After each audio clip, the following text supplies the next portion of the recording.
stop working. Even when I don't see it, you're working. Even when I don't feel it, you're working. You never stop working. You never stop working. Even when I don't see it, you're working. Come on, sing it out.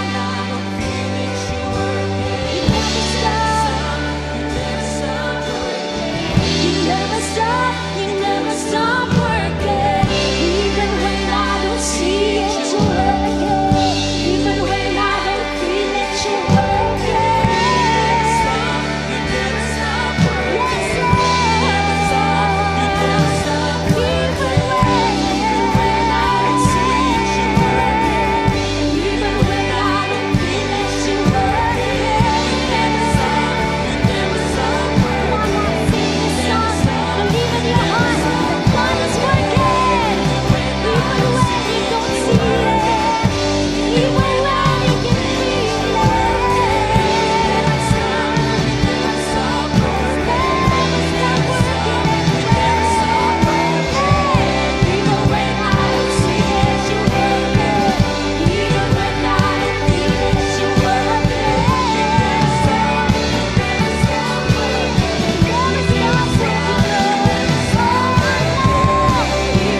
Praise God, purihin po ang Panginoon. Good morning, good noon, good afternoon, good evening. Nasaan man po kayong panig ng mundo ngayon, gusto ko po kayo batiin ng mapagpalang araw po ng linggo. And I hope that you are all doing well. Happy, amazing Sunday. This is Pastor Paul of Amazing of Crossover Campus na lagi pong nagpapaalala sa atin anuman po ang ating pinagdadaanan, gaano man katindi, gaano ka-challenging, gaano ka-dilim, gaano ka-blurry, gaano kabigat yung ating po mga pinagdadaanan problema. Biblically speaking, tiyak, mas marami pa rin po tayong mga bagay na dapat pong ipagpasalamat sa ating pong Panginoon Diyos. Right now po, bago po tayo dumako sa ating pong May series pa rin entitled Seasons of the Soul, God is at work in every seasons of life. Pwede po bang i-type nyo sa comment section, where are you watching right now? Saan po kayong panig ng mundo ngayon? Pwedeng sa Pilipinas, Luzon, Visayas, Mindanao. Saan po banda yan? At kung nasa ibang bansa man po kayo, i-type nyo po kung saan part po kayo ng mundo nakaka-attend ngayon para at least malaman po ng atin pong online team, ng atin pong mga kasama dito kung saan na po nakakaabot yung pagbabahagi po natin ng mabuting balita ng ating Panginoon. Right now po, we are on the 4th installment, pang-apat na po, no? 4th installment of our brand new series. O hindi na po brand new, May series, Seasons of the Soul. Now, syempre, tinype nyo sa comment section kung saan po kayo uma-attend. Pwede nyo rin pong itag yung inyong mga family members, mga kakilala. And please, please, please, it would be a great encouragement to me kung ito po ay isi-share ninyo habang bago mag-umpisa. Kasi sa mga social media platforms ninyo o sa mga timeline ninyo, baka meron po kayong mga kakilala na nangangailangan din po ng mensahe ng pag-asa, mensahe ng encouragement, at mensahe po ng mabuting balita ng ating Panginoong Yesus. Now, we've been talking about for this past few weeks, we've been talking about yung seasons of the soul. At lahat naman po tayo, whether Christian ka o hindi, depende kung ano yung paniniwala mo, meron po tayong konsepto ng pagiging blessed. I-type nyo nga po sa comment section, blessed. But especially, I'm talking sa mga kapwa ko mananampalataya ngayon, lahat tayo ay gustong ma-blessed. Whether ang context natin ng pagiging blessed ay financially blessed, lahat po tayo gusto natin maging financially blessed. Lahat po tayo gusto natin ng maging emotionally blessed. Some of us gusto natin maging relationally blessed, yung mga relationship natin, and yung iba sa atin, physically blessed. But ultimately, ang desire natin, kapag alam mo na yung konsepto ng pagiging blessed, gusto natin maging spiritually blessed po tayo. Lahat po tayo gusto natin pagpalain tayo ng ating Panginoon sa mga areas po ng life natin. Pero sa mga nananalangin po ng pagpapala, ilan lamang ba yung gustong dumaan sa tinatawag nating brokenness? Sometimes nananalangin po tayo ng comfort, pero kung minsan po inaalaw po ng ating Panginoon na dumaan po tayo sa mga conflicts ng relationship, sa school, sa trabaho, sa business, sa finances, and even our health. And habang po tayo ay nag-a-ask po, humihingi po tayo sa ating Panginoon ng breakthrough, may mga pagkakataon po na dumadaan po tayo sa tinatawag po nating moments of breakdown. I-type nyo nga po sa comment section, breakdown. Tanungin ko ngayon, kayo, nandyan po ba kayo sa moment ng buhay ninyo na may dinadaanan kayong conflict? Nasa moment po ba kayo ng inyong pananampalataya bilang isang Kristiyano na kayo po ay nasa breaking down moment, may mga matitindi po tayong pinagdadaanan. Pero ang tanong po, hindi kung meron bang conflict. Ang tanong ko ngayon, hindi kung meron bang breakdown. Why? Because lahat po tayo, dumadaan po tayo sa mga moment of conflict. Lahat po tayo dumadaan sa mga conflict o sa mga moment of breakdown. Pero ang malaking katanungan na dapat nating sagutin, paano ginagamit ni God yung mga seasons na ito? Conflict, breakdown, confusion, discouragement. Ito mga seasons of trials na ito para palaguin po tayo. If you have your Bibles with you, I want you to open your Bible sa James chapter 1, verses 2 hanggang 4. Ito po ang sabi ng Bible. Sabi po ng verse 2, "Consider it pure joy, my brothers and sisters, whenever you face trials of many kinds." Sabi po ng verse 3, "Because you know that the testing of your faith produces perseverance. Let perseverance finish its work, so that you may be mature and complete, not lacking anything." Purihin po ang Panginoon sa pagkakabasa ng kanyang banal at makapangyarihang salita. Ito pong Book of James written by James, yung half-brother po ni Jesus Christ. At yung yung setting po ng kanyang pagkakasulat na ito, dumadaan po ang mga Christians sa mga tinding persecution ng panahon pong ito, at some of them ay dumadaan po sa pagbabackslide, yung iba naman po dumadaan sa matinding, alam mo yun, discouragement sa kanilang faith dahil the moment na ako ay sumampalataya dito sa Kristo na ito, kay Jesus, doon palalang bumugso ang problema. And some of us, some of them, were really challenged by the Apostle James na kung talagang may faith kayo, remember itong chapter na ito, yung faith without work is dead. Kung may faith talaga kayo, dapat pinapakita nyo sa inyong mga gawa, sa inyong pagsunod, sa inyong mabuting pamumuhay, sa inyong maka-Diyos, matuwid na pamumuhay. At dahil marami silang pinagdadaanan, this brother in Christ by the name of James, we're encouraging them. Sabi ni James, consider it pure joy whenever you face trials. I-type nyo nga po sa comment section, whenever. Sa iba pong version, when you are facing trials. Now, can you imagine that when? Hindi sinabing if. Bakit when? Kasi bakit hindi if yung ginamit? Kasi sigurado po, whether we like it or not, lahat po tayo dadaan po sa problema. Now, hindi dahil masama yung trial. Pero sabi niya, dahil meron pong ginagawa ang Diyos sa loob ng trials na ito, habang tayo po ay dumadaan sa, sabihin na natin, apoy, paano ba natin i-identify ang problema? Apoy, matinding challenge. Why? Kasi gusto ni Lord na ma-form yung ating character. Gusto ng Panginoon na mas lumabas pa yung pagiging maka-Diyos natin. Gusto ng Panginoon na magkaroon tayo ng Christ-like character. Listen to this very carefully. God is more interested in our growth than in our comfort. God is more interested in your growth, my growth, than in our comfort. Kung minsan, hindi na tayo lumalago dahil sa ating comfort zone, but God is allowing us to go beyond our comfort zone para tayo po ay lumago. Parang gold po yan. Yung gold, yung ginto.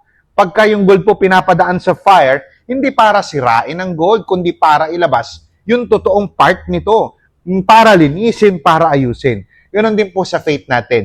Kapag tayo ay dumadaan sa apoy o sa problema ng buhay, hindi para wasakin tayo, hindi para ilayo tayo sa Diyos. Kaya po tayo inaalaw ng Panginoon, may purpose po yan. Kaya po, samahan niyo po ako sa umaga, tanghali, gabi, depende anong oras po kayo nakakapanood. Sa ating pong pag-uusapan ngayon entitled, Faith Under Fire. Can you type that in the chat? Faith Under Fire. Sige nga po. Type niyo po yan, Faith Under Fire. Now, the million-dollar question na sasagutin po natin, sa topic po nating Faith Under Fire, paano ginagamit ng Diyos yung seasons of trials para palaguin po tayo. Now, si James po, no, nag-reveal po siya ng 3 bagay kung paano dinidevelop ni God tayo bilang mga mananampalataya sa pamamagitan ng fire, through the fire. Now, pag-usapan po natin yan. Tingnan po natin yung verse 2 hanggang 3. Sabi po ng Bible, consider it pure joy, my brothers and sisters, whenever you face trials of many kinds. Verse 3, because you know that the testing of your faith produces perseverance. Paano ginagamit ng Diyos ang seasons of trials? Para palaguin tayo, number 1, trials discover authenticity. Pwede po bang i-type nyo sa comment section?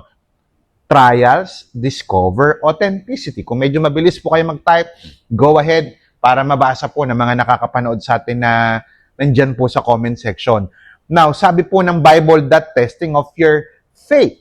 Sabi po ng Bible, yung by the way, yung English word po na trials, galing po siya sa Greek word na peirasmos.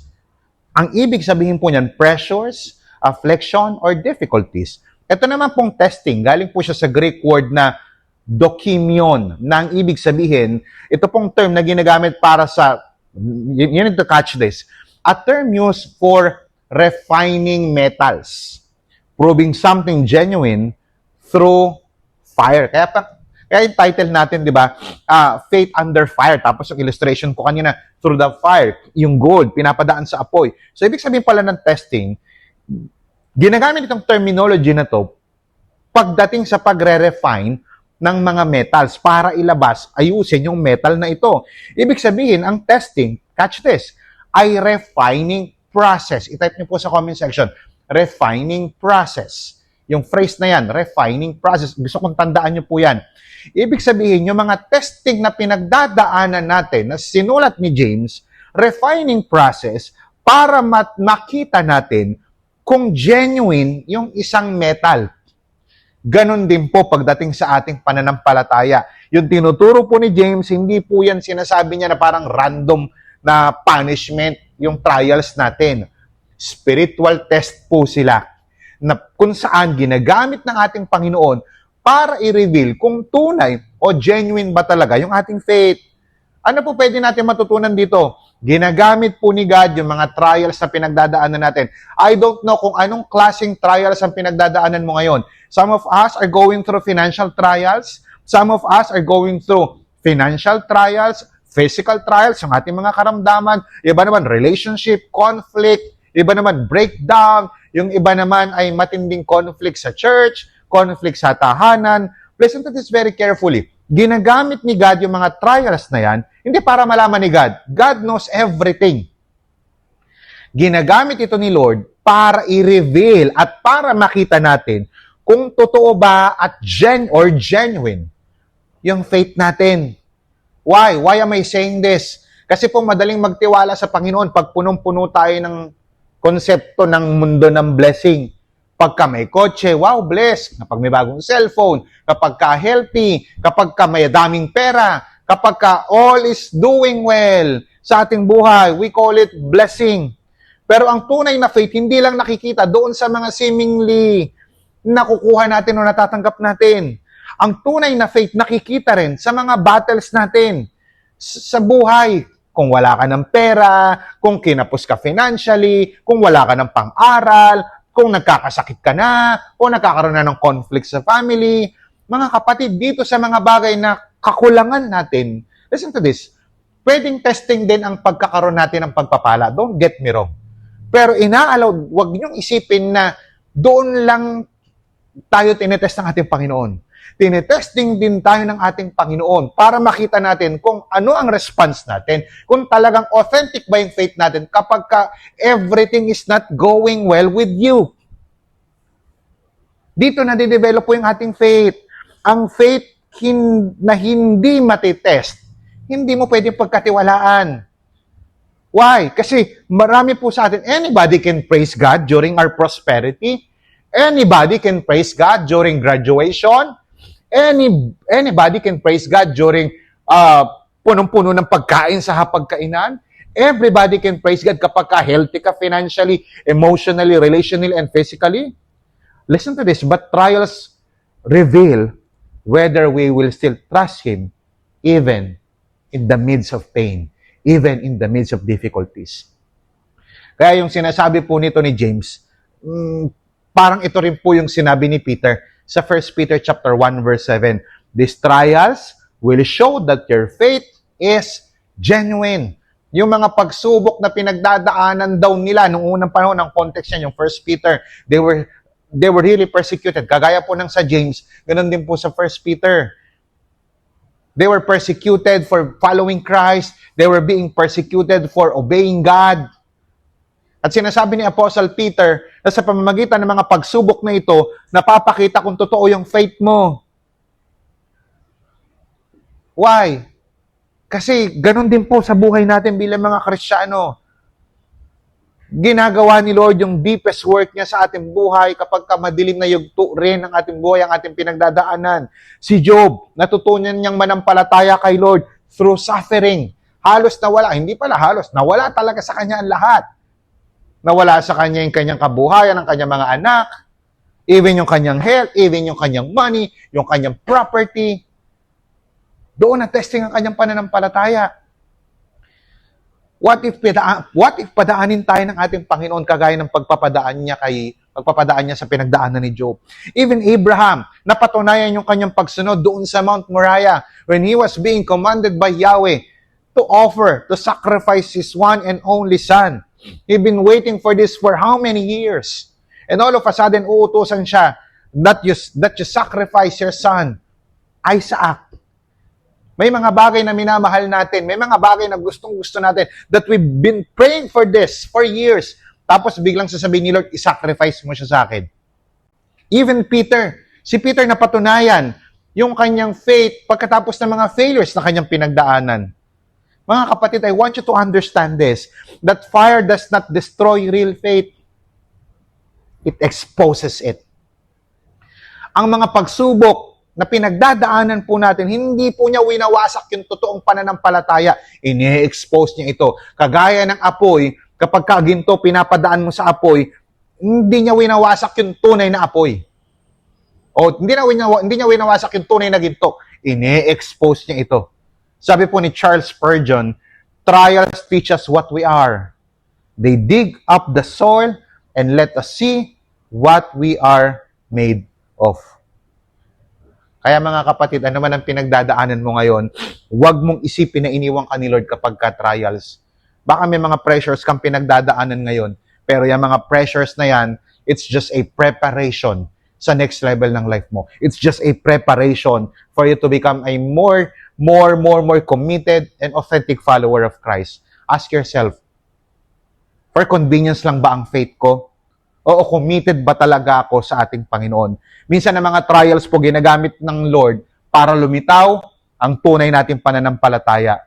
Yung mga trials po na nagsishake po sa atin, yes, nagsishake po tayo ng mga trials na yan, but it shows our faith kung totoo o hindi. Paano ginagamit ng Diyos ang season of trials? Para palaguin tayo, number 1, trials discover authenticity. Praise the Lord. Punta po tayo sa point number 2. Ang sabi po ng verse 3, because you know that the testing of your faith produces perseverance. Pwede po bang i-type natin sa comment section, perseverance? Come on. I want to see that word sa comment section po natin, perseverance. Paano ginagamit ng Diyos ang seasons of trials? Para palaguin po tayo. Number 1, trials discover authenticity. Sa pamamagitan ng mga pagsubok na discover natin, totoo ba pala yung faith natin? Ay, hindi pala totoo? Or nagpapanggap lang ako? Pangalawa, trials deepen consistency. Pwede po bang i-type natin sa comment section? Trials deepen consistency. Kapag tayo po ay dumadaan sa pagsubok, mas lumalalim po yung pagiging consistent po natin sa ating pong pananampalataya. Una, dinidevelop po ni Lord yung ating authenticity, yung pagiging totoo ng ating faith. Pangalawa, hindi po siya nag-i-stop doon. Inaalaw niya ang problema para i-train po tayo na mas maging faithful over time. Sabi po ng perseverance, yung salita pong perseverance, by the way, galing po yan sa salitang Greek, na ang ibig sabihin ay hupomone, na ang ibig sabihin ay steadfast endurance. Ibig sabihin, ito yung ability, perseverance is the ability to remain under pressure without quitting. Yung kahit ikaw ay pressured na sa trabaho, pressured na sa buhay, pressured sa finances, pressured ka na sa problema sa magulang mo, sa anak mo, sa asawa mo, sa girlfriend mo, sa boyfriend mo, sa business mo, pero hindi ka nakikwit bilang isang Christian. At gusto ko pong maunawaan nyo na ginagamit po ni Lord ang mga trials para i-build po, palaguin, i-form, patatagin yung ating pong tinatawag na spiritual consistency. I want you to type that in the chat, spiritual consistency. Mga kapatid, gusto ko pong maunawaan ninyo na hindi po nasusukat ang faith sa lakas po ng sigaw ng worship natin. Wala pong masamang sumigaw kapag ka na-overwhelm ka sa goodness ni Lord. Lord, I worship you. I glorify you. Wala pong masama na umawit sa Panginoon during worship service. That's part of it. Wala pong masamang mag-post sa social media about the goodness of God. Kaya lang po, ang faithfulness po, kahit po tahimik, hindi po yan sa lakas ng sigaw, kundi sa pamamagitan po yan ng pagpapatuloy sa pagsunod sa Panginoon, kahit na may matinding yugto na tayo pong pinagdadaanan sa ating pong mga buhay. Kagaya po ng mga athletes. Athletes become stronger through resistance. May tinatawag po yung mga resistance training.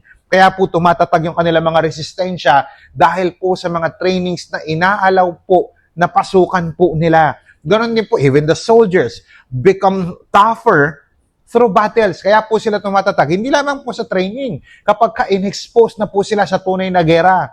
Ganon din po tayong mga mananampalataya. Tayo po ay mas lumalakas sa pamamagitan po ng mga pagsubok na inaalaw ni Lord na pagdaanan po natin. Sabi po sa Romans chapter 5 verse 3, Suffering produces perseverance. Marami po kasing mga Christian, hindi ko naman po nila lahat, pero magaling po sila sa simula. Pero ang challenge ay kung sino yung mga magpapatuloy. Marami po sa atin na na-born again 2 months ago, 1 month ago, yung iba po siguro sa atin, a week ago. Pero gusto ko po kayong bigyan ng encouragement na ang goal po natin ay hindi lang makaramdam ng kasarapan ng umiyak, lumuha, magkaroon ng kapayapaan. That's not bad. Pero ang goal po natin is mas tumagal po tayo sa ating pong pananampalataya na kahit ano po ang pinagdadaanan natin, gaano man ito ka-challenging, gaano man po kahirap, we need to stay faithful. Type nyo nga po sa comment section, stay faithful.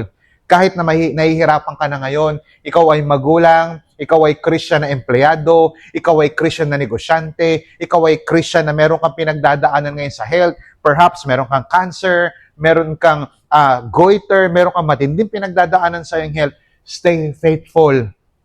Kahit na yung mga panalangin ay parang hindi sinasagot ng ating Panginoon.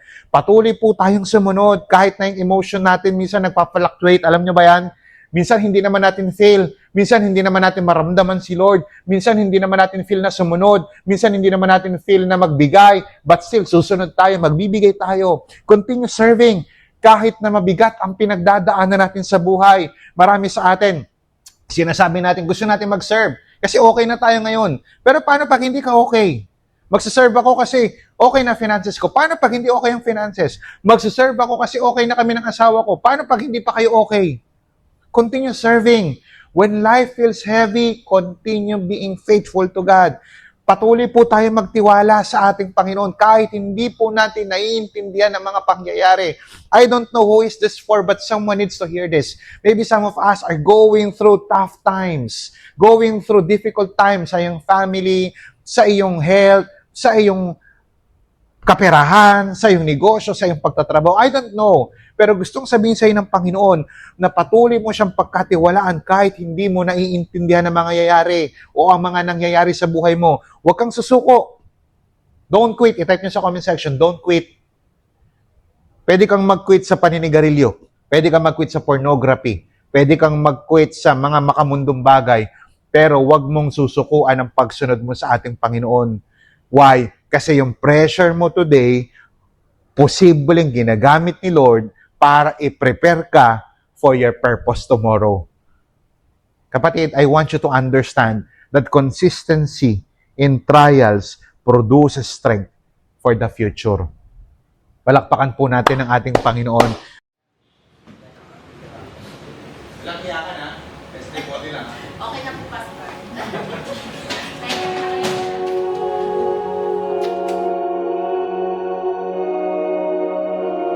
I remember the first time na narinig ko yung word na expansion kay Pastor Paul. Sabi ko, ano kaya ibig sabihin ng expansion?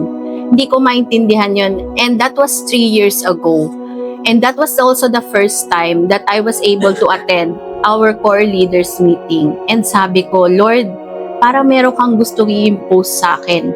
I felt the burden na gusto kong makasama ako sa expansion namin sa aming church. And the very first time that I committed sa aming expansion, I remember parang it was just 3,000 pesos and may kahati pa ako doon. Pero ang galing ni Lord, nag-provide talaga siya para mabuo namin yun. Yung 3,000 pesos na yun na commitment namin sa expansion, the next year, I was able to commit triple that amount kasi nakita ko yung commitment ko and also the burden to be able to help yung aming church na mag-grow. And true enough, nandito ako ngayon to testify na hindi lang ako yung nag-grow spiritually. Nadala ko pa yung family ko, yung mga anak ko, nakapag-invite ako, nagagamit ko yung aking time, talent, and treasure para makapag-share ng gospel. All because I know na this is what God is imposing to me. And through expansion, this is my 3rd year, I am able to commit again. And alam ko na si Lord yung magbibigay ng provision just as how much He is providing for me and for my family. And because of it, no, lumawak din yung aking network, yung mga community na nasasamahan ko, the people na hindi ko akalain na mamimit ko, no, all this galing lahat kay Lord. And I am very happy because I am part of the Amazing Hope Crossover Campus Expansion. I am Chini and I am committing my expansion this year because alam ko, I have faith and I trust the Lord. Si Lord ang bahala sa akin.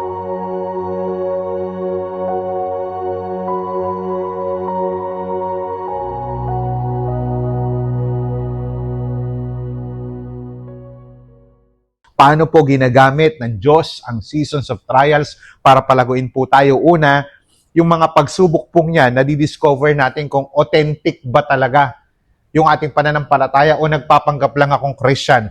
Totoo ba yung pananampalataya ko o nandito lang ako kasi ang sarap nagpapadala si Lord ng pagpapala? Nandito lang ba ako kasi okay na yung situation? Pangalawa, ang trials, nagpapalalim po yan ng ating pong consistency. Pangatlo, sabi po ng verse 4, let perseverance finish its work so that you may be mature and complete, not lacking anything. Paano po ginagamit ng Diyos yung season po ng trials natin para palaguin po tayo? Number 1, trials discover authenticity. Pangalawa, trials deepen consistency. Pangatlo, trials develop maturity. Pwede po bang i-type niyo sa comment section, trials develop maturity. Si God po, ang ating pong Panginoon, the maker of heaven and earth, dinedevelop po niya ang ating authenticity. At hindi lamang po yun, dinedevelop din po niya yung ating consistency. Pero meron pa pong mas malalim na goal si Lord para sa ating buhay. Yan po yung tinatawag na spiritual maturity. Yung salita pong mature, dyan sa verse 4 na ginamit po dyan, yung English word na mature, sa Greek word po, ibig sabihin po niya na ang ibig sabihin po niya na teleos. Na ang ibig sabihin, complete, whole, fully developed. Now, ang purpose po ni Lord sa mga trials ng pinagdadaanan po natin is not merely to make us comfortable, but to make us Christ-like. Let me just repeat it. God's purpose in trials is not merely to make us comfortable, but to make us Christ-like. Kung inyo pong mamarapatin, i-type nyo po sa comment section, Christ-like. Thank you sa mga nagchat-chat po ng word na Christ-like. Yung pagiging kawangis po ng ating Panginoon. Siyempre, hindi sa pagiging Diyos niya, kundi sa kanyang pananalita, sa isip, sa gawa, at sa kung paano po siya mag-respond in obedience to God's word, to God's will, kahit sa may mga matitinding pinagdadaanan siya sa buhay niya nung siya inandirito. Now, yung phrase po na not lacking anything, it speaks of spiritual completeness and wholeness. Now, I want you to understand that trials are often the classroom. Ito po pinakamasarap no? Na makita positively kung titignan lang natin yung mga seemingly negative na pinagdadaanan po natin sa buhay. Ito po ay classroom na kung saan inaalaw ni Lord, napakalawak ng classroom ng ating Panginoon. You wanna know why? Because ito pong classroom ng buhay na ito, inaalaw ni Lord na pasukan natin, na maranasan natin for us to grow and for us to be like His Son, Jesus. Madalas po ang greatest growth natin, nangyayari po yan sa hardest season ng buhay natin. Question, are you in the hardest season of your life right now? Are you in the hardest season of your marriage? Are you in the hardest season of your business? Are you in the hardest season of your student life? Are you in the hardest season of your finances? Are you in the hardest season of your physical health? May good news ako sa inyo. Yan pong mga hardest season na yan, nangyayari po yan. Inaalaw po ng Panginoon para magkaroon po tayo ng matinding paglago sa ating pong pananampalataya. Ang diamond po, bago po makita po natin yung ganda ng kanyang kinang, yung ganda ng kanyang itsura, dumadaan po yan sa matinding pressure. Ang isang espada, lumalakas at gumaganda po ang hubog niyan. Siyempre, through the fire, nakakita ka na ng panday. Diba? Kaya po nahuhubog, kaya nafuform, kaya gumaganda yung ordinaryong bakal, ordinaryong metal, nagiging magandang sandata dahil sa fire. Great pressure. Ganon din po tayong mga mananampalataya. Ang mga believers, kagaya nyo po at kagaya ko, nagmamature po tayo sa pamamagitan ng mga trials na inaalaw ni Lord na pagdaanan po natin. Listen to this very carefully, brothers and sisters in Christ. Hindi ka pinagtitripan ng Diyos at hindi aksidente na pinagdadaanan mo yan. Inalaw yan ng Panginoon for you to become more like Christ. For you to become more like of His Son, Jesus Christ. Kaya ano man yung pain na nararamdaman mo ngayon, ano man yung sakit na nararamdaman mo sa buhay mo, nagiging productive at nagiging maganda ang resulta kapag ka-surrendered ito sa Panginoon. Listen to this very carefully. Pain becomes productive when surrendered to God. Kaya isurrender mo sa Diyos yung nararamdaman mo ngayon. I-type mo nga sa comment section, surrender to God. Come on, type that in the chat, surrender to God. Huwag mong sayangin yung pain mo, kapatid. Instead na magtanong tayo kay Lord, Lord, bakit sa akin nangyayari ito? Pwede naman sa ibang estudyante. Lord, bakit sa akin nangyayari ito? Pwede naman sa ibang negosyante. Lord, bakit sa pamilya ko nangyayari ito? Mas mabait naman kami kaysa sa kapitbahay namin. Baka pwedeng sa kapitbahay na lang namin. Lord, bakit sa akin nangyayari ito? Mas mabuting Christian naman ako. Imbis na gano'n ang tanungin natin kay Lord, tanungin natin, Lord, anong gusto mong i-develop sa akin during this trial period? During this testing of faith. Lord, ano yung sinishape mo sa akin? Perhaps kaya ka inaalaw ni Lord na dumaan dyan because God is shaping your patience. Perhaps God is shaping your endurance, your perseverance. God is shaping your kindness. God is shaping ng paraan mo ng pagsasalita. Sinishape ni Lord yung approach mo sa buhay. Minsan ang trial na gusto mong alisin sa iyong buhay, Lord, tanggalin mo na to. Minsan hindi inaalis ni Lord kasi yun yung tool. Listen to this very carefully. Minsan yung trial na gusto mong mawala na sa buhay mo, yun yung ginagamit na tool ni Lord o kapamaraanan ni Lord para palaguin ka. Palakpakan po natin ang ating Panginoon. Sino po dito maraming natututunan? Sino po dito maraming nare-realize? Ulitin ko po, yung mga trial na pinagpipray mo ng Lord, sana mawala. Yan ang ginagamit ng ating Panginoon para lalo pa po tayong palaguin. In conclusion, listen to this very carefully. Testing seasons are not easy. Mga kapatid, wala naman pong magsasabi na, ay, ang dali-dali naman ito. Lahat po tayo dumadaan sa testing season. Hindi ko po alam kung anong klaseng season ka ngayon nabibilang. But one thing is for sure, pwedeng dumadaan ka ngayon sa pinakamabigat na season ng buhay mo, or kadadaan mo lang, o dadaan ka pa lang. But I want you to understand, the testing seasons are not easy. That's the reality. Whether pastor ka o hindi, bago kang Christian na matagal na, hindi po madali yung mga problemang pinagdadaanan o pinagdaanan natin. Listen to this. They are not easy, but they are essential. Why? Kasi may purpose ang mga pagsubok na atin pong pinagdaraanan. Romans chapter 8, verse 29 says, For God knew His people in advance. Alam na ni Lord kung sino yung tatanggap sa Kanya. Alam na ni Lord kung sino yung magre-repent. Alam rin niya yung magre-reject sa Kanya. Alam ni Lord kung sino yung magre-receive sa Kanya. Alam ni Lord kung sino yung sa Kanya at hindi sa Kanya. That is why He chose them. To become like His Son. Uy, to become like His Son. Ito yung sinasabi ko, Christ-likeness. So that His Son would be the firstborn among many brothers and sisters. Mga kapatid, ang goal po ng Christian life natin is for us ultimately to glorify God. Pangalawa is for us to become more like Christ. Bakit napaka-importante ng dalawang yan? Kasi the more you become like Christ, the more you obey God. And the more you obey God, the more you glorify Him. The more na hindi ka nagiging Christ-like, the more na hindi ka susunod kay Lord. At the more na hindi ka sumusunod kay Lord, ang sarap nito. The more na hindi ka sumusunod kay Lord, the more na hindi mo siya nag-glorify. So what's the goal in life? The goal in life is this, to glorify God. How to glorify God? Be more like Christ. Because the more you become like Christ, the more you become obedient to our Father. And the more you become obedient to our Father, the more you are glorifying Him. So kung ano man ang pinagdadaanan mo ngayon, masakit, mahirap, blessed ka ngayon financially o hindi, be like Christ, obey like Christ, live like Christ, love like Christ. Because the moment you become like Christ, that's the moment you glorify the Father. Let me end with this story. Meron pong isang panday pilak po tawag dyan, silversmith sa English. Tinanong siya kung paano niya nalalaman kung tapos na yung silver na nire-refine niya sa fire. Di ba? Inaayos niya yung mga silver, iba espada, iba naman, gumagawa ng bracelet, gumagawa ng hikaw. Paano malalaman yung espada?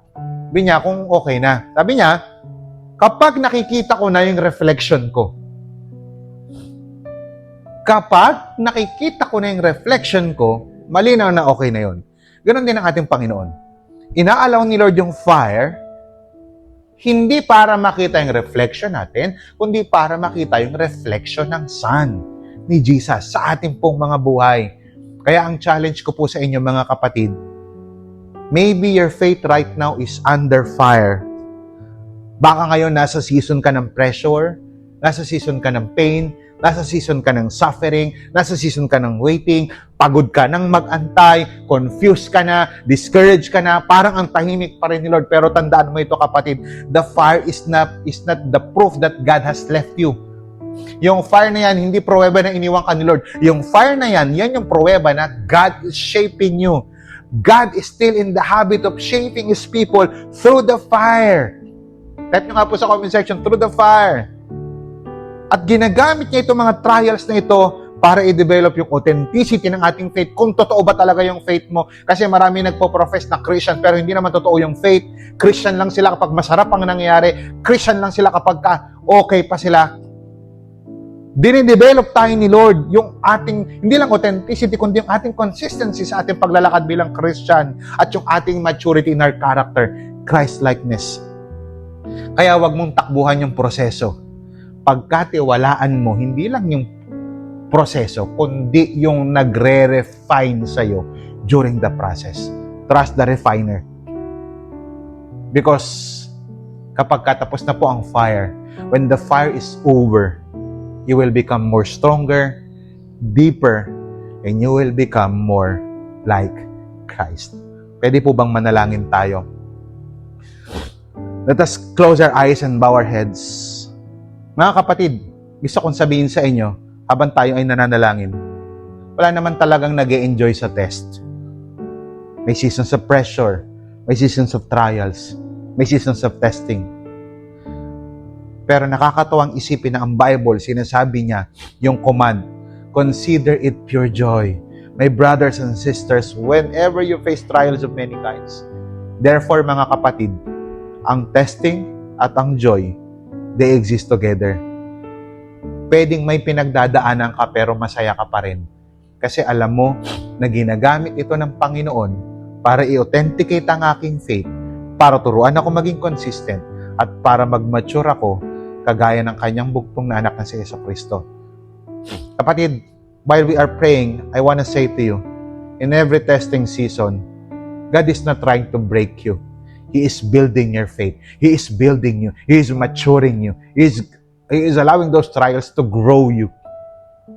At kung ikaw naman first time mong naka-attend dito at gusto mong isuko ang buhay mo sa ating Panginoong Hesus for you to become more like Christ, kapatid, gusto ko sabihin sa iyo, hindi ka magiging kawangis ni Kristo hanggat hindi mo isinusuko ang buhay mo under the leadership, under the authority of Jesus.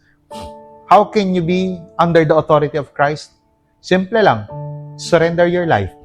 Una, repent of your sins. Admit that you're a sinner. Admit that you cannot save yourself. Admit that good works is not enough for you to earn your way to heaven. Because no one enters heaven by his own good works. You need Christ in your life. You need to put your faith in Him. Sabi mo lang, Lord, nagre-repent ako. I admit that I'm a sinner. I believe in your finished work. And starting today, I confess my faith. I declare my faith.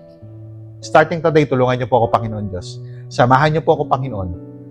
Dalangin ko, Lord, sa mga mananampalataya, bagong mananampalataya na nagsuko ng buhay sa inyo. Lord, tulungan niyo po silang makahanap ng Bible-believing church like our church. Maghanap ka ng mentor. Maghanap ka ng Bible study group. Maghanap ka ng isang church na kung saan tuturuan kang lumago. Hindi sa bago mong religion, kundi sa newfound faith mo. Kung ikaw naman ay matagal ng Christian, I am praying for restoration, provision, and breakthrough. Maybe some of us, nasa mabigat na yugto ng buhay. Father, I pray, Lord, itouch mo ang heart ngayon ng taong nakikinig. Lord, kumilos ka po sa buhay nila. I pray for provision sa kanyang family. I pray for protection sa kanyang buhay. And I pray ultimately for peace which transcends all understanding that can only be found in our Lord Jesus Christ. Lord, salamat po, Panginoon. Ibinabalik po namin sa inyo ang papuri, parangal, pagsamba at kalwalhatian sa ngalan ng Ama, ng Anak at ng Espiritu Santo. Ang lahat ng pinagpala ngayon ng mensaheng ito ay magta-type sa comment section ng Amen and Amen. Palakpakan po natin ang ating Panginoon. Praise God! Hallelujah. Pwede po bang paulanin natin ang heart react ngayon, yung atin pong online section ngayon? Pindutin nyo po yung heart, paulanin nyo as a sign ng ikaw ay pumapalakpak. Kahit hindi ko nakikita physically yung papapalakpak mo, tatanggapin kong palakpak yan online. Yung inyo pong paglalagay ng maraming heart, paulanin nyo po sa comment section. At kung kayo po ay na-blessed ng ministry na ito, kung kayo po ay na-blessed ng mensaheng ito, pwede po bang itype nyo sa comment section, I am blessed. At kapag ka-type nyo po yung I am blessed na yan, i-share nyo na rin po ito para mas marami pa pong makarinig ng mabuting balita ng ating Panginoong Hesus. This has been Pastor Paul Balagos of Amazing of Crossover Campus. See you next week sa pang-5 week po natin ng ating pong May series entitled Seasons of the Soul. Pagpalain po kayo ng Panginoon and God bless us all. Bye-bye!